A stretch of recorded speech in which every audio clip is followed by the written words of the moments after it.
ఈశ్వరులను చేయాలని ఏదైతే ప్రణాళిక పెట్టుకున్నామో దానికోసమే వ్యూహాన్ని రచిస్తున్నాం. వాళ్ళనే ఆర్థిక శక్తి పెంచడానికి ప్రయత్నం చేస్తున్నాం.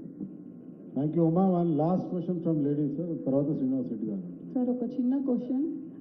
ఎందుకమ్మా పెద్దదే అడగండి, అట్లా ఎందుకు మళ్ళీ చిన్నది. మాకు సంబంధించింది. సో మీ అసోసియేషన్ జర్నలిస్టులతోటి రేవంత్ సార్ అనగానే రేవంత్ అన్న అనే బాండింగ్ ఉంది మీకు. సో చాలా మీటింగ్స్లో కలిసారు, అందరితోటి మీకు తెలుసు, అవుట్రెట్ పేర్లతో సహా తెలుసు. ఒక చిన్న రిక్వెస్ట్ సార్, లక్ష్యం లేదే ఈరోజు బతికే పరిస్థితి లేదు. మార్కెట్లో కిరాయిలు కానీ ఏవైనా కానీ హెల్త్ పరంగా మీరు ముందుండి జర్నలిస్టుల విషయంలో ఎంత ఆలోచిస్తున్నారో, ఈ స్కూల్స్ మీరు అన్నట్టు వెల్ఫేర్ రిలేటెడ్ స్కూల్స్ అనేవి ఒక వ్యాపారం అయిపోయినాయి.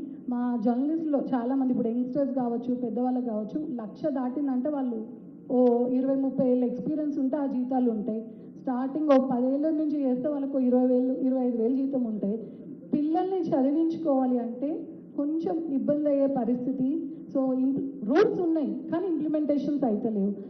స్కూల్స్లో ఎడ్యుకేషన్స్లో 50% కన్సెషన్ ఇచ్చిన మా జర్నలిస్టుల పిల్లలకి. సో అది మీ బ్లెస్సింగ్స్. ఇప్పుడు ఫీజు రీఎంబర్స్మెంట్లో మీ పిల్లలకు కూడా ఉపయోగం ఉంటుంది. నా సూచన ఏంటంటే యంగ్ ఇండియా పోలీస్ స్కూల్ ఏదైతే స్టార్ట్ చేసిందో చాలా తక్కువ ఫీజులతోని బెస్ట్ క్వాలిటీ ఎడ్యుకేషన్ ఇస్తున్నామో మీరు రిప్రజెంట్ చేయండి. నేను వాళ్ళతో మాట్లాడి, ఎందుకంటే స్ట్రైట్ 50% డైరెక్ట్గా మనం పోలీస్ పిల్లలకి ఇస్తున్నాం, మిగతా 50% మిగతా అందరికి ఇస్తున్నాం.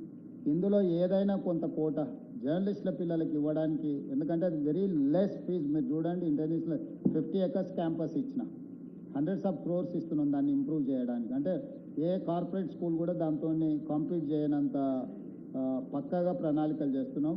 సివి ఆనంద్ గారు ఇప్పుడు దాన్ని చూస్తున్నారు. నేను వారికి చెప్తాను, మీ సంఘం తరఫున వెళ్ళి రిప్రజెంటేషన్ ఇస్తే పోలీస్ పిల్లలకి ఏదైతే రీజనబుల్ ప్రైస్తో అడ్మిషన్లు ఇస్తున్నామో ఒక 5% ఏదో కొంత కోట జర్నలిస్టులకు ఇవ్వడానికి కూడా ప్రయత్నం చేస్తాను.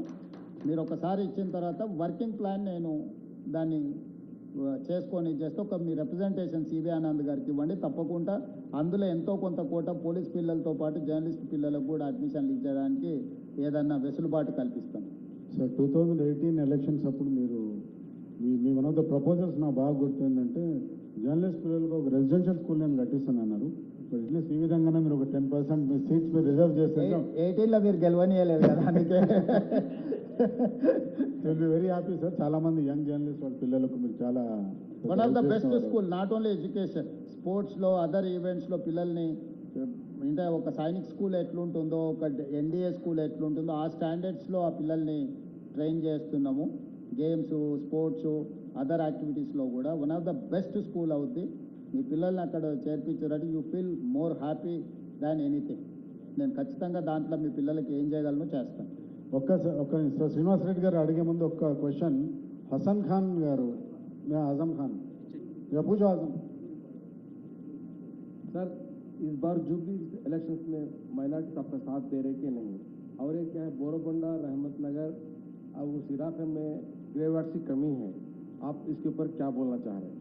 ग्रेवार्ड्स के लिए हम जगह दिखाए, जगह में कुछ बीजेपी वाले कुछ लिटिगेशन लगाए, वो समस्या को हल्का करने के लिए हम लोग कोशिश कर रहे हैं. हर बार मुसलमान लोग, खासकर माइनॉरिटी, क्रिश्चियंस हो, मुस्लिम हो, जैन हो, सिख हो और कोई भी हो, माइनॉरिटीज़ हमारे साथ ही, इसीलिए हम सरकार बनाए. ये सरकार में माइनॉरिटी मेजॉरिटी अलग अलग नहीं है. माइनॉरिटी एंड मेजॉरिटी ये दोनों दो आंखें हैं कांग्रेस पार्टी के लिए. तो हर बार जैसा जैसा हमें मदद दिए वो हिसाब से आज भी हमको मदद मिलने वाले. और खासकर इस चुनाव में, जुबली बाई इलेक्शन चुनाव में CPI, CPM, कोदंडराम जी और MIM सब लोग हमको मदद दिए. खाली बीजेपी BRS एक तरफ है, बाकी सब सारे दुनिया एक तरफ है. आपको तो कहावत पता है ना, साले बाव ने एक तरफ, सारी दुनिया एक तरफ. तो साले बाव में एक